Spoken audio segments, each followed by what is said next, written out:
Imagina por un momento que estás frente a algo que nunca antes habías visto.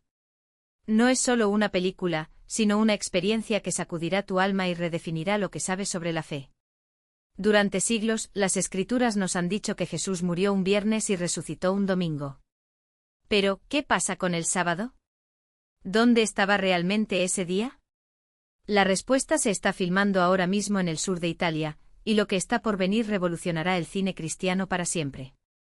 Mel Gibson está de regreso, y lo que prepara no es una simple película, sino una obra monumental, La resurrección de Cristo. La noticia ya ha sacudido al mundo. No será solo una producción, sino dos. La primera se estrena el Viernes Santo de 2021, y la segunda, 40 días después, el día exacto en que Jesús ascendió al cielo. ¿Por qué dividir la historia? Porque Gibson no quiere que mires, quiere que vivas. Al igual que los discípulos hace 2000 años, el público experimentará cada uno de estos 40 días entre la resurrección y la ascensión. Es una invitación a revivir el periodo más transformador de la historia de la humanidad. La pasión de Cristo nos mostró cómo murió Jesús. La resurrección revelará por qué su muerte cambió todo. Es el resultado, el acto final de la historia más grande jamás contada. Gibson no quiere hacer una película religiosa, sino una experiencia espiritual, algo que desafíe su fe como la primera desafió su culpa.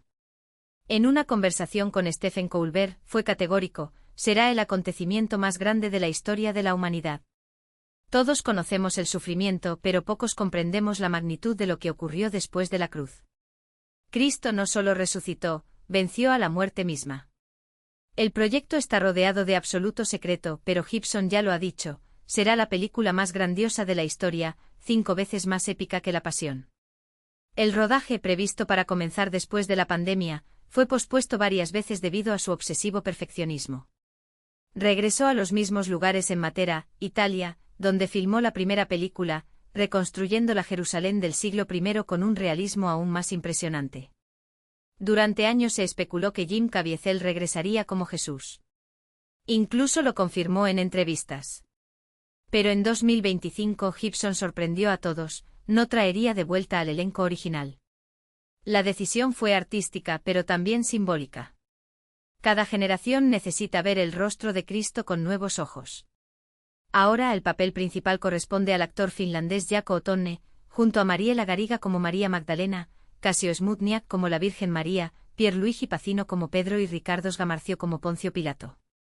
El presupuesto supera los $100 millones, más del doble que La Pasión, pero lo que realmente impresiona no es el dinero. Es el desafío teológico y visual de retratar el más allá. El equipo trabaja con teólogos, historiadores y artistas para recrear el reino espiritual entre la muerte y la resurrección, donde la oscuridad intenta contener la luz y Cristo rompe las cadenas de la condenación. Gibson lo deja claro: no busca provocar, sino revelar. Quiere que el público entienda que la resurrección no es un final feliz, sino el comienzo de una guerra invisible. Como él mismo dijo, la pasión fue sobre sufrimiento. La resurrección será sobre poder. No quiero mostrar cómo Cristo volvió a la vida. Quiero mostrar por qué lo hizo, no para sí mismo, sino para nosotros. En una de sus últimas declaraciones lo resumió todo en una frase: la pasión mostró cuánto nos amó Cristo. La resurrección mostrará hasta dónde llegó ese amor.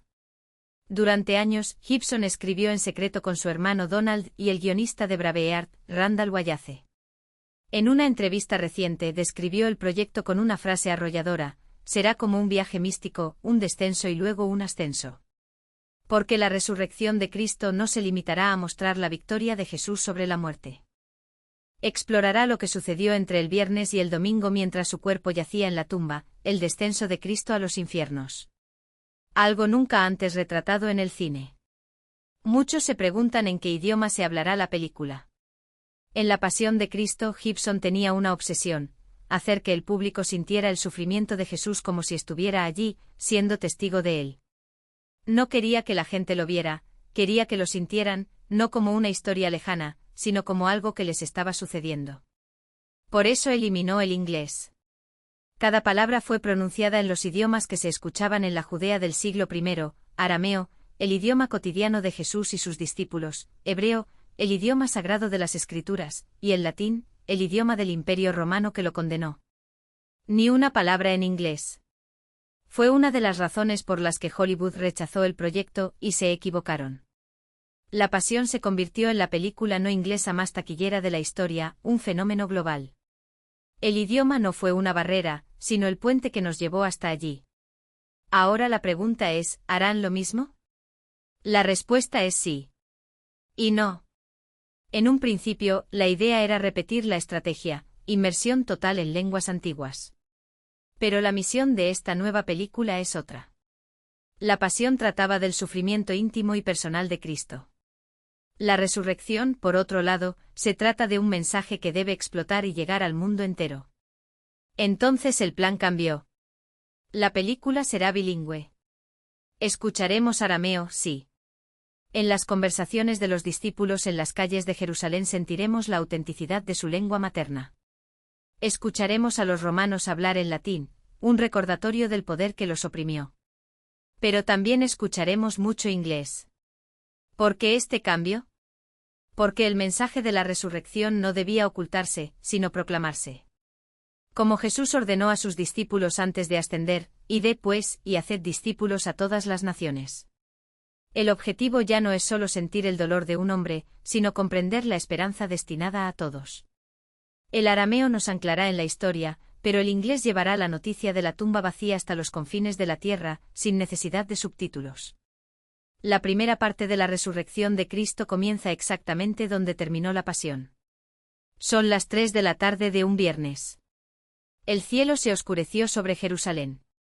Después de horas de agonía en la cruz, Jesús exhala su último aliento. Y con una voz que corta el silencio, dice, consumado es. En este mismo momento algo se rompe en el corazón del mundo. El velo del templo de Jerusalén, una cortina de casi 20 metros que separaba al pueblo de la presencia de Dios, está rasgado de arriba a abajo. La tierra tiembla violentamente, las rocas se rompen y algunas tumbas se abren. El centurión romano al mando, un hombre acostumbrado a la muerte y a la violencia, lo observa todo. Asombrado con un nudo en la garganta, declara, en verdad, este hombre era el Hijo de Dios. El sacrificio fue completo, pero para sus seguidores la esperanza parecía perdida. Juan, María, los discípulos, todos sumidos en la oscuridad de la duda y la desesperación. Convertirse en una nación libre. Y ahora, durante 40 días Jesús se aparecería a los suyos, no como un fantasma, no como un recuerdo lejano, sino como Dios mismo encarnado, vivo, respirando, comiendo, tocando, demostrando que la muerte ya no tenía poder sobre él.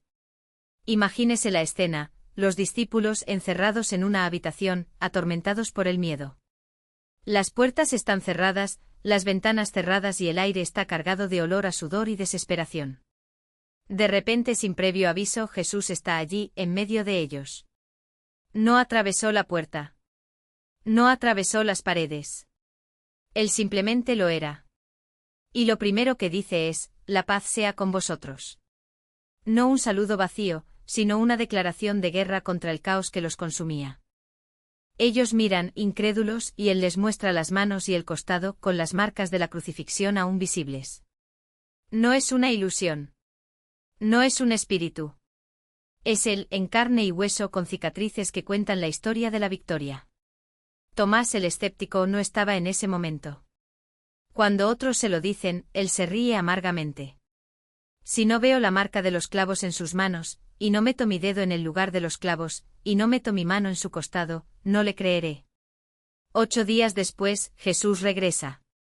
Esta vez Tomé está presente. Y Jesús, con una paciencia que solo el amor infinito puede explicar, dice, pon aquí tu dedo y mira mis manos, extiende también tu mano y métela en mi costado. No hay reprensión, solo una invitación. Tomás cae de rodillas y confiesa, Señor mío y Dios mío. Jesús no lo reprende por dudar. Él sabe que la fe a veces necesita pruebas, y él las da generosamente. Pero las apariencias no se quedan ahí. En un momento de desesperación, 7 discípulos regresan a sus redes, a la vida que tenían antes de conocer a Jesús. La pesca nocturna es un fracaso. Las redes vuelven vacías, una y otra vez. Luego, de madrugada, una voz los llama desde la playa, niños, ¿tienen algo de comer? No reconocen al hablante. Echen la red a la derecha del barco, ordena la voz. Y cuando obedecen, la red se llena de tantos peces que apenas pueden tirar de ella. Juan, el discípulo amado, es el primero en comprender. Es el Señor. Pedro, impulsivo como siempre, se lanza al agua y nada hasta la playa. Allí Jesús ya había preparado el desayuno, pan y pescado asados sobre las brasas. No los reprende por regresar a sus antiguas vidas. En cambio, les sirve comida, como un pastor que nunca abandona a sus ovejas. Y luego viene la pregunta que arde en el corazón de Pedro desde la noche en que negó 3 veces a Jesús: Simón, hijo de Juan, ¿me amas más que estos? Pedro responde, herido por el recuerdo de su traición: Sí, Señor, tú sabes que te amo. Jesús no lo juzga. Lo restaura 3 veces, una por cada negación. Apacienta mis ovejas, dice él. No hay condena, solo misión. Pedro, el hombre que lloró amargamente por su debilidad, está llamado a ser la roca sobre la que se edificará la Iglesia. Pero hay un encuentro que pocos conocen en detalle, el momento en que Jesús se aparece a más de 500 hermanos a la vez. Pablo, años más tarde, escribiría sobre esto como prueba irrefutable de la resurrección. 500 testigos.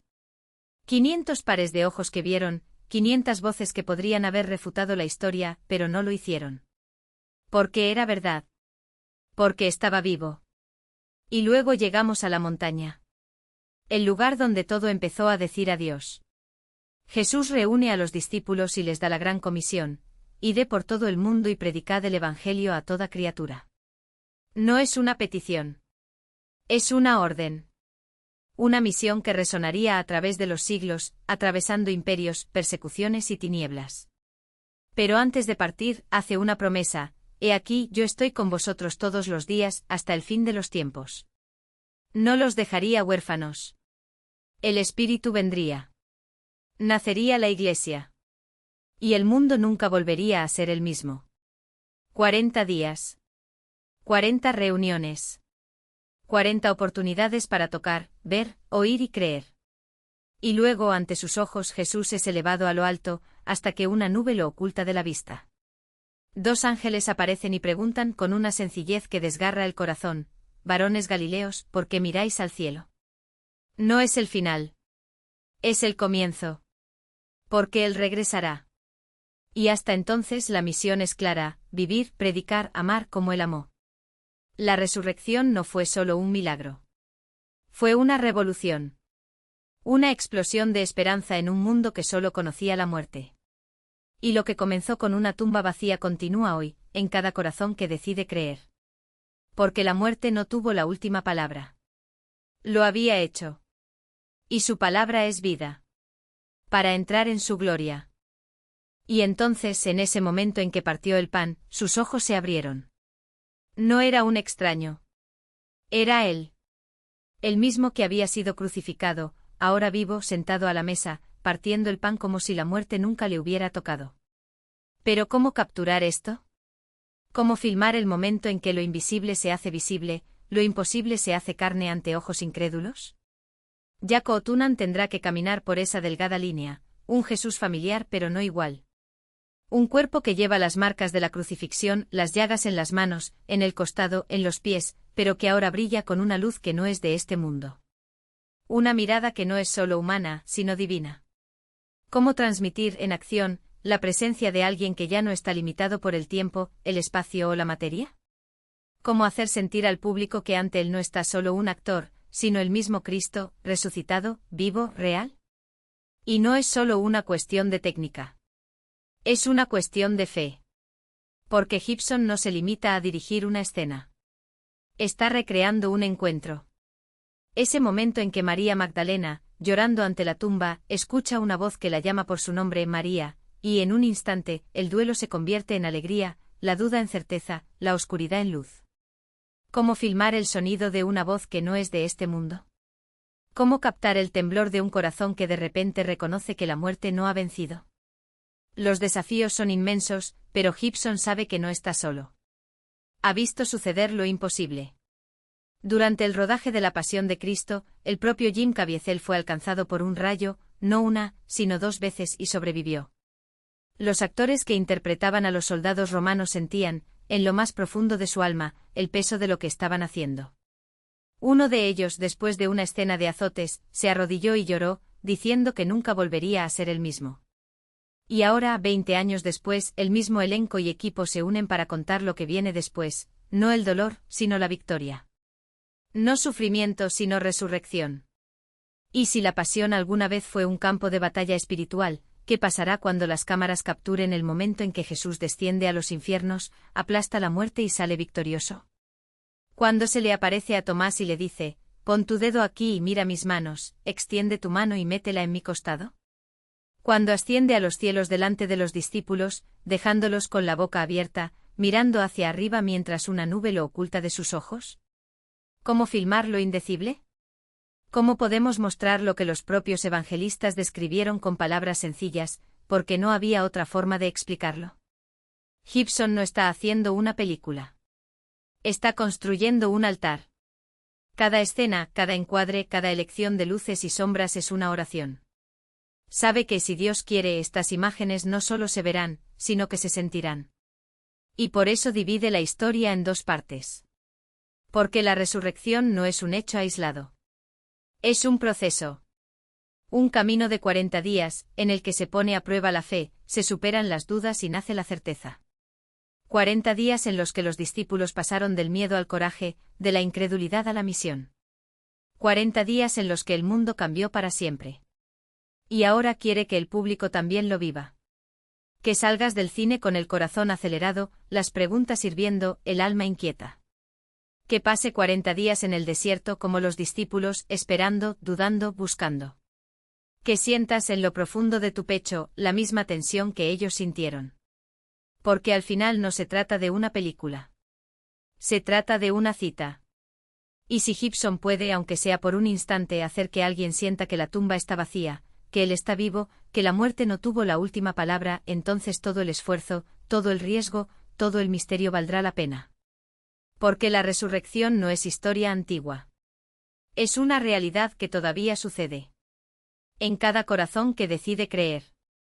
En cada vida que se transforma. En cada alma se reconoce de repente, Señor mío y Dios mío. Y si esta película puede, aunque sea por un segundo, hacer que alguien sienta eso, entonces Mel Gibson no habrá hecho simplemente una obra maestra cinematográfica. Habrás realizado un milagro. Para entrar en su gloria. Y si hay algo que el cine de Mel Gibson nunca sacrificó fue la cruda verdad de la realidad. El Jesús resucitado no podía ser una aparición etérea, un espectro traslúcido. No. Tenía que ser carne, hueso, peso. Tenía que ser real. Los discípulos de Emaús regresan corriendo a Jerusalén, con el corazón en llamas y resonando las palabras de «Está vivo». Y entonces entre ellos aparece Jesús. No como una sombra, no como un recuerdo, sino como un hombre que respira, que habla, que pregunta «¿Tienes algo para comer?». Le ofrecen un trozo de pescado asado y él lo come delante de ellos. Muéstrales tus manos, tus pies, las marcas de las uñas. No es una ilusión. No es un sueño. Es un cuerpo que desafía la muerte, pero aún lleva las cicatrices del amor. Y este cuerpo no obedece las leyes del mundo. Camina entre paredes, aparece y desaparece, pero no es un fantasma. Es algo nuevo, algo que los teólogos llaman el cuerpo glorificado, una idea tan fascinante que el cine apenas se ha atrevido a tocar. Porque creer en la resurrección es difícil. Jesús sabía esto. Por eso sus apariciones no fueron discretas. No fue solo para el 11. Llegaron a 500. 500 hombres y mujeres de diferentes lugares, de diferentes familias, que vieron al mismo hombre, tocaron las mismas heridas, escucharon la misma voz. No fue un engaño colectivo. Fue un testigo multiplicado. Y así fue como el cristianismo se extendió como la pólvora, porque la resurrección no era una historia digna de creer. Era un hecho que estaba por verse. Pero la prueba más grande aún estaba por llegar. En el Monte de los Olivos, el mismo lugar donde comenzó su agonía, donde el sudor se mezcló con sangre, Jesús hace lo imposible. Él se levanta. Los pies abandonan el suelo, el cuerpo se eleva desafiando la gravedad, hasta que una nube la sequina, la gloria visible de Dios, lo envuelve y se lo lleva. Los discípulos se quedan allí paralizados, con los ojos fijos en el cielo, hasta que dos hombres vestidos de blanco rompen el silencio. Hombres galileos, ¿por qué seguís mirando el cielo? Este mismo Jesús, que fue llevado entre vosotros al cielo, volverá como le habéis visto resucitar. Y luego, antes de irse, les hace una promesa. No es una despedida, sino un comienzo. Recibiréis poder cuando venga sobre vosotros el Espíritu Santo, y seréis mis testigos. No fue un adiós. Fue una misión. Y esta misión no terminaría con ellos. Cruzaría siglos, imperios, persecuciones, dudas y burlas, hasta llegar a nosotros. Hasta que llegues a esta película. Porque lo que hace Mel Gibson no es solo contar una historia. Lo está completando. La pasión de Cristo nos mostró el precio. Ahora, la resurrección nos muestra el poder. Juntas no son dos películas. Son uno. Un díptico sagrado, un viaje en 3 actos, la muerte, el abismo y la victoria. La cruz, la tumba vacía y el trono. Y si la pasión cambió vidas al revelar el amor hasta el final, la resurrección promete algo aún mayor, una esperanza que nunca muere. Pero Gibson tiene un secreto. En una conversación privada en 2023, dejó escapar que la película contendrá una secuencia que nadie olvidará, una visión del más allá, inspirada en el Apocalipsis de Juan y los salmos mesiánicos. Veremos a Jesús como el Rey de Reyes, el Señor de Señores, el que vio Juan en Patmos, con ojos como llamas de fuego y un rostro resplandeciente como el sol. ¿No es esta la verdadera clave de todo? Porque si Gibson se atreve a profundizar en el Apocalipsis, ya no estaremos hablando solo del Jesús histórico, el Maestro de Galilea, ni siquiera del Cristo resucitado que se apareció a los discípulos. Estaremos hablando del Cristo glorificado, el juez que viene, el león de Judá, el cordero que fue inmolado y ahora reina por los siglos. ¿Qué pasa si este es solo el primer vistazo? ¿Qué pasaría si la resurrección no fuera solo una película sobre una tumba vacía, sino el prólogo de algo mucho más grande? Porque lo que está en juego aquí no es solo la fe de un hombre, sino la promesa de que la historia no ha terminado. Que regresará el mismo Jesús que ascendió al cielo. Que sonarán las trompetas, se abrirán los sellos y el caballero fiel y verdadero descenderá sobre las nubes. Que el reino que él inauguró con sangre será consumado en gloria. Nadie sabe a ciencia cierta si habrá una película sobre el Apocalipsis. Pero la pista está dada. ¿Qué pasa si esta secuencia es el primer paso? Si es una invitación a que una generación vea con sus propios ojos, ¿qué está por venir? Porque después de todo, la resurrección no es solo un acontecimiento del pasado. Es una promesa para el futuro. ¿Qué pasa si Mel Gibson está a punto de mostrarnos esto? ¿Qué opinas? ¿Crees que veremos a Cristo glorificado en la pantalla? ¿Que esta película no será solo cine, sino un despertar espiritual para millones? Si tú también sientes que esto va más allá de una ida al cine, si sientes que se viene algo más grande, deja tu voz en los comentarios. Cuéntanos qué esperas ver. Porque como dijo el propio Gibson, esta historia no fue hecha solo para ser vista. Fue hecho para ser vivido. Y mientras el mundo se prepara, mientras las cámaras ruedan y aumenta la anticipación, hay una fecha que debes fijar. Una fecha que podría cambiarlo todo. Viernes Santo de 2025. Si la pasión transformó a miles mostrando el precio del amor, la resurrección promete revelar su poder. Y si no quieres perderte ningún detalle, ningún secreto, ninguna revelación, suscríbete a este canal y activa la campanita. Porque aquí vamos a profundizar en los misterios que la Biblia guarda para aquellos que aún tienen oídos para oír. Porque esto no es solo una historia. Es la historia. Y está a punto de cobrar vida ante nuestros ojos.